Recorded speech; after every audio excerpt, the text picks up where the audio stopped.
Hi, my name is Sriyal Nilanka. I am a program officer with the Family Planning Association. I am 31 years old and I identify myself as being pansexual, and I'm also someone who's living with HIV. Let's say it this way. I mean, I never thought of myself as different. Other people made me realize that I'm different. Socially, I was made aware that I am different to other people when I was sort of starting off in my teens, because I was fairly effeminate and made fun of and bullied and sort of subjected to certain level of violence, because that was not understood by a lot of people at that time. 16 is when I sort of consider myself to sort of fully realize that, okay, there is this part of me that I'm exploring, and telling my family was much recently. Finally, I think about 2 or 3 years ago, I sat my parents down, more or less like, this is a part of me that we will have to sort of develop over the time so that we can have a better relationship. Because I think what was happening was I was distancing myself because they didn't understand my life. It came to a point where no one really spoke about my work, no one really spoke about my personal life. I was just a vessel in family events. But after I sort of made that initial step, my family also sort of gradually started to realize that if we need him to be fully involved with the family, they need to come to terms with it as well. So, been extremely lucky and privileged to have the kind of family that I do, but it's still a journey to sort of for them also. So that was back in 2013. I had an allergic reaction to something. I didn't know what it was, and it had been about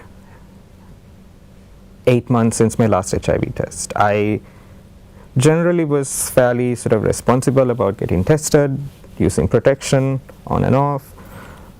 Responsible as I knew to be, because no one really taught you that.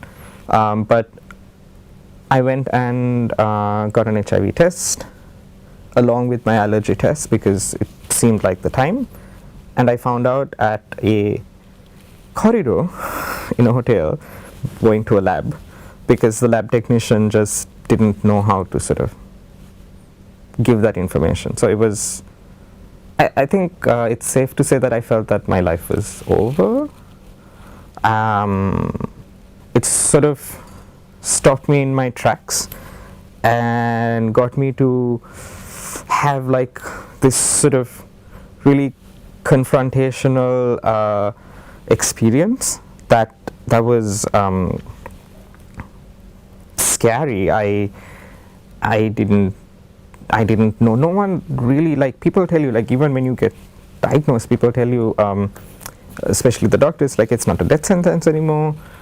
But socially, no one's ever told you that. I don't think a lot of people realize that what we understand medically about HIV and what we understand about HIV socially is very different. I do talk about this. I tried to take my life at one point.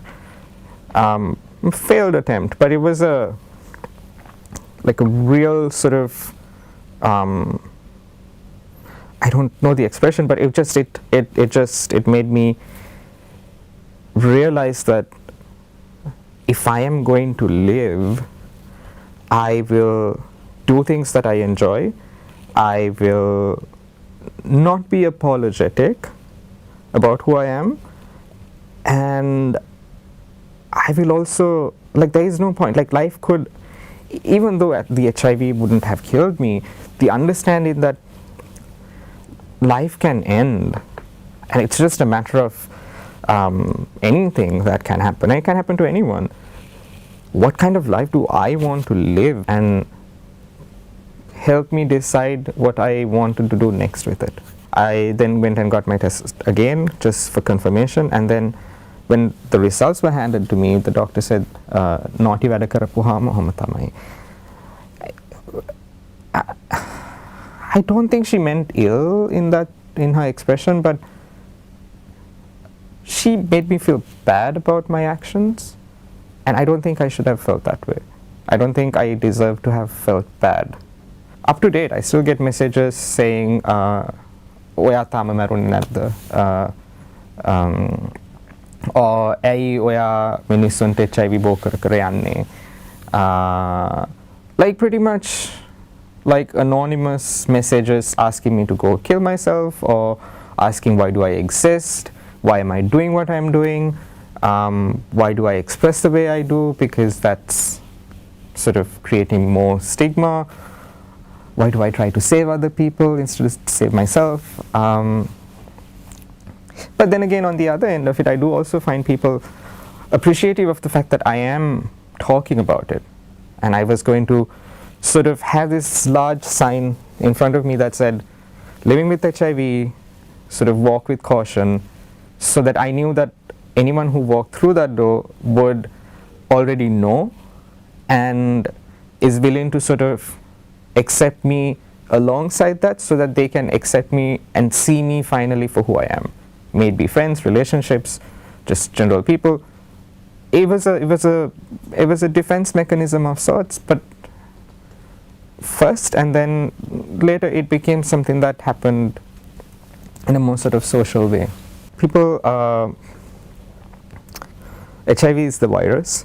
AIDS is a condition that is a result of the virus, of not treating the virus over a long period of time. So that is a big misconception, that people always sort of use HIV and AIDS simultaneously or to mean the same thing, and we have a fear of AIDS because I know that with my experience that there is a lot of people in different social or socioeconomic classes, different backgrounds, different settings that are living with HIV and don't talk about it because they're afraid of how they're going to be sort of responded if they start to openly come to terms with it. So PrEP is pre-exposure prophylaxis. It is something that you take in order to prevent yourself from contracting HIV, and that's the most simplest thing. There are a couple of regimes. It's close as a vaccine that we have. It's not a vaccine. I don't want to be misquoted, but it's something that you can take to prevent yourself if you know that you might be putting yourself at some form of a risk of contracting HIV. I am very upfront about it in my job interviews. I have been. I don't know, there is a possibility of not being offered a job because of it, but I don't want it to come as a shock after I've been hired, and I don't want even an employer to sort of be confronted by that fact. And also I just really wanted to sort of open that conversation in places that are hiring people, that there are people who are living with HIV, successful and really sort of driven, and that is not a barrier for someone's achievement. I will not go back in the closet. I am not defined by my sexual orientation or my HIV status. And talking about my HIV status, because it not only affects me, it affects my family really badly. Affects them because people make sure that they make it a point to bring it up to them and sort of make them feel bad, like they have failed in some way. But I think my parents have been real champions in that, to sort of make me feel like they've achieved something by bringing up a child who's able to own it. I think the only thing that I was really told as a child is to be a responsible citizen, and I think that is what I'm trying to emulate with my work, with my life, and I really appreciate my family for sort of having my back there. I wish I could live a life where I'm not defined by HIV or my sexual orientation. Support equality.